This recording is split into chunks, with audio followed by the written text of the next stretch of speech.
सामर्थ्य है तब तक। ये महापुरुषों का आदेश है। अपना काम स्वयं करने में लाज बड़प्पन तजो तमाम। अपना काम करने के लिए आप किसी को भी आदेश मत करें, किसी की भी सेवा स्वीकार न करें। हाँ, हमें भूख लगेगी तो रोटी मांग लेंगे जाकर के, क्या जरूरत है हमें किसी की सेवा स्वीकार करने की। मांगो, खाओ, खूब भजन करो, सत्संग करो, कम खर्चे वाला जीवन रखो। जरूरत क्या है? जो जरूरत है गली चलते दे देंगे भगवान, विश्वास करो, गली चलते दे देंगे। विरक्त गृहस्थ धर्म पूर्वक कमाओ, जितनी आवश्यकता है प्रभु दे देंगे। ऐसा कोई त्रिभुवन में नहीं जिसकी आवश्यकता की पूर्ति न होती हो।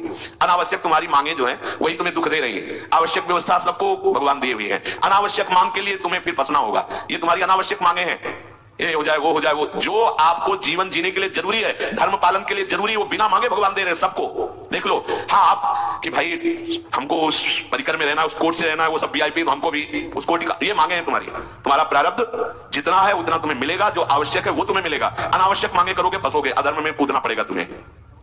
हाथ पैर सब साधन प्रभु ने दिए, दया कर तुम्हें समान, फिर क्यों उनसे काम न लेते, क्यों रखते हो झूठी शान। तुम्हारी सेवा के लिए तुम्हारे पास हाथ है, तुम्हारे चरण है, तुम्हें बुद्धि दी है, दूसरे से क्यों सेवा स्वीकार करते हो? प्रभु ने दया करके उद्धार के लिए तुम्हारे पास पूरी सामग्री दे दी, उसका प्रयोग करो। तन मन दोनों का हित करता, निश्चय शारीरिक श्रम युक्त। देखो ये है, जिसने अपना परम मंगल ठाना है वो शरीर को कभी प्रमाद में नहीं रखता, चाहे गृहस्थ हो चाहे विरक्त हो। ये आलस्य प्रमाद किसी के लिए भी ठीक नहीं है। नियत समय तक सो जाओ, इसके बाद खूब मेहनत करो, चाहे गृहस्थ हो चाहे विरक्त। विरक्त हो तो खूब नाम जप, वाणी पाठ, ब्रह्मचर्य से रहना, आसनों में बैठना, हाँ, सेवा करना, शारीरिक श्रम।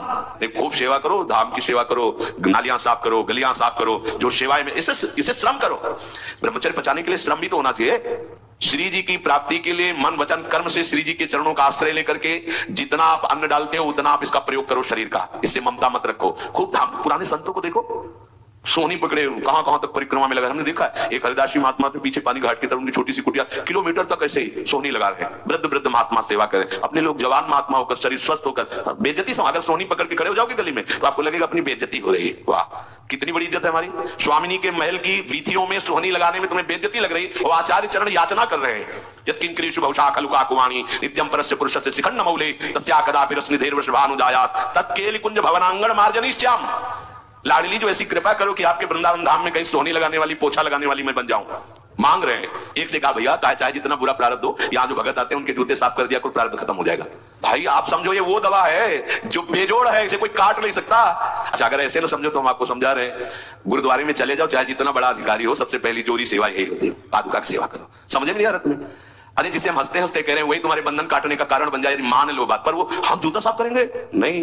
मन से हम कितने गंदे हैं ये हम नहीं देख पा रहे हैं। वो तो बाहर वृंदावन की रत्न में पादुका में लगी। छोटी मोटी बात नहीं है, पादुका जो रखी है ये बंधनीय है। आप इनको ऐसे साधारण जूते मत समझ लो, ये रज में चलते। एक दिन एक ब्रजवासिनी माई रोटी रखे, उसके ऊपर पादुका रखे, एक हाथ में लाला लिए और एक हाथ में जल का ऐसे लिए। उनका अभ्यास ऐसा, पादुका पहन के चलने में परेशानी होती थी। तो कोई एक संत थे, वो बाहर से आए हुए थे, वो हंस दिए कैसे बावरी रोटी के ऊपर जूता लगा। ऐसे मतलब कितने साल हो गए ब्रजवास करते हुए? कई वर्ष हो गए। अरे वो जूती नहीं है जो साधारण जूती है, वृंदावन बरसाने की रज लगी हुई इसमें, ये रज लगी हुई है। तुझे रज नहीं दिखाई दे रही, जूती दिखाई दे। क्या ब्रजवास कर रहा है? डांट के चल दी। ये समझो हम कहें कि जूती साफ करो तो हम जूती साफ करेंगे, और ये है कौन सी जूती साफ में? क्या रज है? वृंदावन बरसानी सब जगह घूमते रहते हैं ये महाभागवत जन। अगर इनकी ये गृहस्थ विरक्त मत देखो, सब लाडली जी के लाडले हैं जो यहाँ आए हुए हैं। अगर हम उनकी पादुका साफ करेंगे तो हमारा हृदय साफ हो जाएगा। और कोई मानता कहाँ है? अपनी सेवा स्वयं करो और दूसरे की सेवा मिल जाए तो जैसे लोभी आदमी के सामने धन फेंक दे तो कैसे भागता है, ऐसे आपको होड़ लगनी चाहिए कि ये आदमी इतना न कर पाए जितना हम सेवा करें। परमार्थ में शरीर पोषण नहीं, परमार्थ में शरीर की धज्जियां उड़ानी है, अहंकार की, देहाभिमान की। राखे अपने को सदा भगवत सुमिरन लीन, सुने न जग के दोष गुण, करे न चित मलिन। सदैव अपने को ये देखता रहे कि प्रभु का सुमिरन चल रहा है कि नहीं अंदर। बहुत बड़े काहे की परेशानी, हम तो यही समझ नहीं पा रहे कि इतनी झंझटें लेकर कैसे घूम रहे हैं लोग। अगर हृदय में राधा राधा चल रहा है, आप व्यापार कर रहे हो, नौकरी कर रहे हो, गृहस्थ हो, विरक्त हो, जो भी, अब आपको चिंता क्या होनी चाहिए? देखो ना, थोड़ी दिन ऐसे चल के देखो, हर कार्य बहुत अच्छा होता है जब भगवत सुमिरन पूर्वक आप एकाग्रता पूर्वक कार्य करेंगे। हर कार्य में आपको आनंद आएगा।